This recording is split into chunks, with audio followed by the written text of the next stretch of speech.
At exactly 6:45 every morning, Daniel Hopper unlocked the front doors of Sterling Manufacturing. The security guards greeted him with smiles. "Morning, Mr. Hopper." "Morning, Ben. How's your grandson?" Ben smiled. "Starting kindergarten next week." Daniel remembered every employee's family. Not because he had an extraordinary memory. Because he genuinely cared. For 18 years, Daniel served as operations director at Sterling Manufacturing, one of the country's largest industrial equipment companies. He wasn't the owner. He wasn't on the board. Yet almost everyone quietly admitted the same thing. Daniel was the reason the company ran so smoothly. He knew every production line. Every warehouse manager. Every delivery route. Every supplier. If a machine failed, Daniel was usually the first to arrive. If a worker became ill, he quietly arranged support for their family. If deadlines looked impossible, he rolled up his sleeves and worked alongside everyone else. His office reflected his personality. Simple. Organized. Family photographs stood beside production schedules. One picture always caught visitors' attention. Daniel smiling beside his 10-year-old daughter, Emma. 3 years earlier, Daniel's wife had passed away after a long illness. Since then, every decision he made balanced work with fatherhood. Every afternoon at exactly 4:30, he left the office. Not because he worked less. Because Emma waited outside school every day believing her father would always be there. He refused to disappoint her. Employees often joked that the company could survive without electricity longer than it could survive without Daniel Hopper. Even Chairman Robert Lang privately admitted it. During one executive meeting he once laughed. "If Daniel ever leaves, we'll all be in trouble." Nobody realized how true those words would become. One Monday morning, Chairman Lang arrived with unexpected news.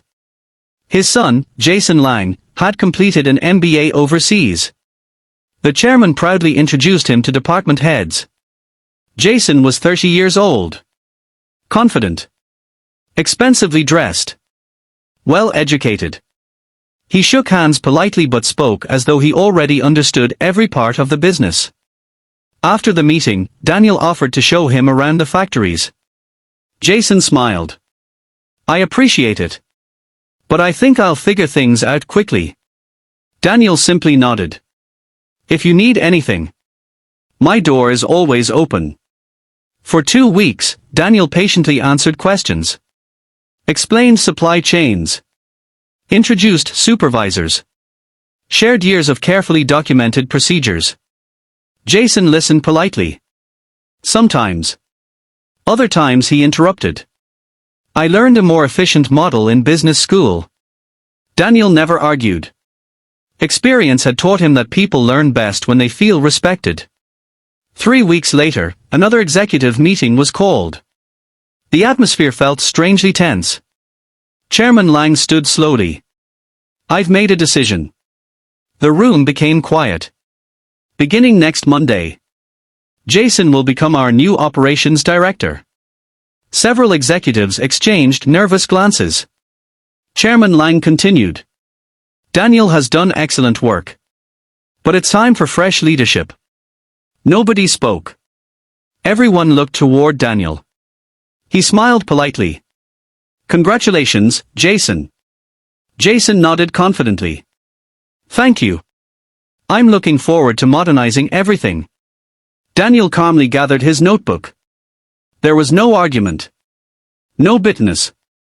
No dramatic speech. After the meeting, dozens of employees stopped by his office. "This isn't right. They can't replace you." Daniel simply smiled. "The company comes first. If Jason succeeds, that's good for everyone." Emma noticed something different that evening while helping her father cook dinner. "Dad, were you sad today?" Daniel looked at her and smiled gently. "A little." "Did you lose your job?" "No. I just lost a title." "Is that bad?" He shook his head. "A title tells people what you do. It doesn't tell them who you are. Emma hugged him tightly. I still think you're the best boss. Daniel laughed. I'm only your boss until bedtime. The following Monday, Jason officially took over. His first decision was immediate. He cancelled Daniel's daily production meetings. They are outdated. He replaced experienced supervisors with younger consultants. He introduced complicated reporting software before employees received training. He reduced inventory to cut storage costs despite warnings from warehouse managers. Most importantly, he stopped listening. Whenever department heads raised concerns, Jason answered confidently. Trust the process. Daniel quietly moved into a smaller advisory office on the second floor. He never criticized Jason. When employees asked for help, he reminded them respectfully. Jason is your operations director now. I'll only help if he asks. No one realized that those first 3 weeks were slowly planting the seeds of a crisis that would soon threaten everything Sterling Manufacturing had spent decades building. At first, the problems were small enough that most people ignored them. A shipment arrived 6 hours late. A production line stopped because the wrong parts had been ordered. Warehouse workers spent half the day searching for inventory that the new software claimed was in stock but wasn't. Jason dismissed every concern. Every new system has growing pains. It'll stabilize. But it didn't. By the end of the first week, customers began calling to ask why their orders hadn't arrived. During the second week, overtime costs doubled because production schedules kept changing. Experienced supervisors who had spent years solving problems were no longer included in planning meetings. They stopped offering suggestions. Not because they didn't care. Because they felt no one was listening. 3 weeks after Daniel had been replaced, the situation became impossible to hide. Sterling Manufacturing missed the delivery deadline for its biggest customer. The client suspended future orders worth millions of dollars until the company could prove it was reliable again. An emergency board meeting was called. Chairman Robert Lang sat silently as department heads presented one report after another. Late deliveries. Falling productivity. Supplier complaints. Employee resignations. Every chart pointed in the same direction. The company was collapsing faster than anyone had imagined. Finally, the chairman looked at Jason. What happened? Jason had never looked so nervous. I followed the strategy we planned. The finance director spoke carefully. The strategy wasn't the problem. We removed the people who knew how to make it work. Silence filled the room. For the first time, Chairman Lang realized what everyone else had known for years. Daniel had never been valuable because of his title. He had been valuable because he understood people. The chairman quietly stood. Where's Daniel? He should be in the advisory office. Robert walked there himself. He found Daniel repairing a broken model train with his daughter Emma, who was waiting for him after school. Dad says little problems become big problems if you ignore them, Emma explained proudly. The chairman smiled sadly. Your father is a very wise man. Emma ran to the hallway to finish her homework while the two men spoke privately. Robert took a deep breath. I owe you an apology. Daniel remained quiet. I allowed my love for my son to cloud my judgment. I thought experience could be replaced by education. I was wrong. Daniel answered gently. Jason isn't a bad person. He's simply trying to lead before learning how to listen. The chairman lowered his head. Will you come back? Daniel didn't answer immediately. Instead, he asked. On one condition. Anything. No one loses their job because of what's happened. Especially Jason. Robert looked surprised. After everything. Daniel nodded.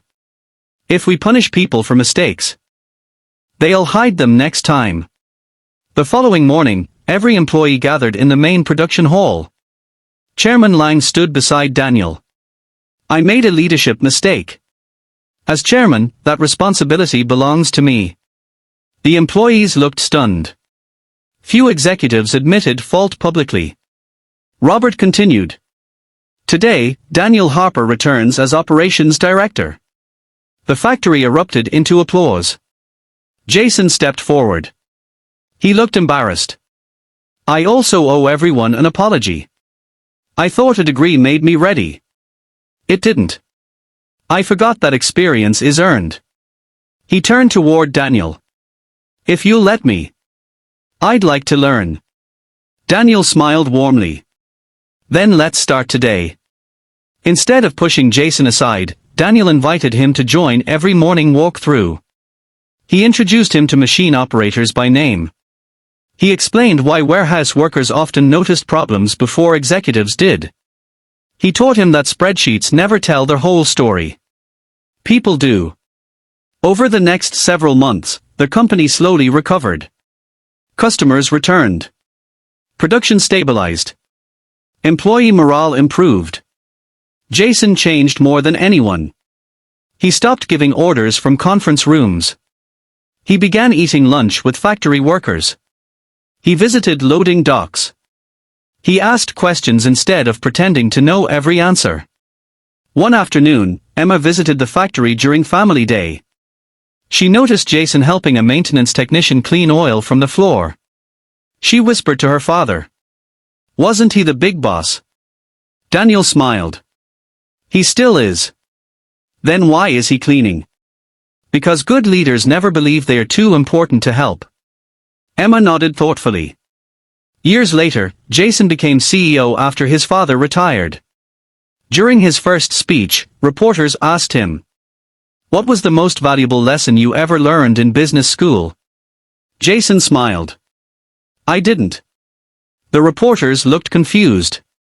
"The most valuable lesson I ever learned came from a single father who showed me that leadership isn't about being the smartest person in the room. It's about making everyone else feel important enough to give their best." Behind him stood Daniel, quietly applauding with the rest of the employees. He had never wanted recognition. He had only wanted the company, and the people inside it, to succeed. People remembered the story because a hardworking single father was replaced by the chairman's son, and within 3 weeks the company began falling apart. But those who understood the full story knew the collapse wasn't caused by youth or ambition. It happened because experience was ignored, humility was replaced by pride, and relationships were treated as less important than resumes. And the recovery began the moment everyone remembered a simple truth: great companies are built by leaders who serve their people before they expect their people to serve them.